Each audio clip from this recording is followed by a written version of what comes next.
So the setup of the prac includes the burette, which is the tall thin thing standing on the stand, and we put the sodium hydroxide or base in here.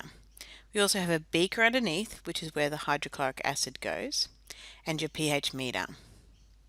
Now you need to plug your pH meter in, and using the Windows bar down here we want to search for the word Pasco. And then we're going to open this program to use this to capture the data that we want. Once the program's open, I like to choose a table and a graph, so click on this one. And then we need to actually select what we're measuring. So the pH meter should be there, and over here we'll measure time. If the pH meter is not an option, then it's not communicating with your computer and you need to fix that. So on our graph we want pH on the y-axis. Time will automatically come up on the other axis. Now this is recording at 5 Hertz, which is recording data 5 times a second. So we hit record and it starts recording whatever's in the beaker.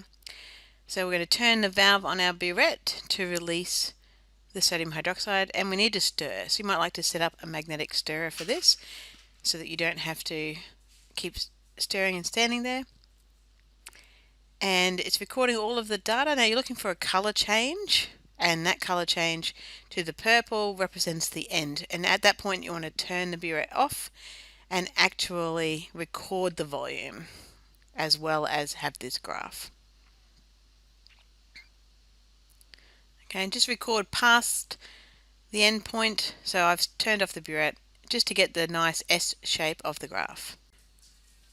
And once you have the graph, you want to put this into Word, so make sure you clicked in it so it's blue around the outside, and Control C for copy. Open up your Word document and then Control V will paste it in there and you can change its size. Thanks for watching.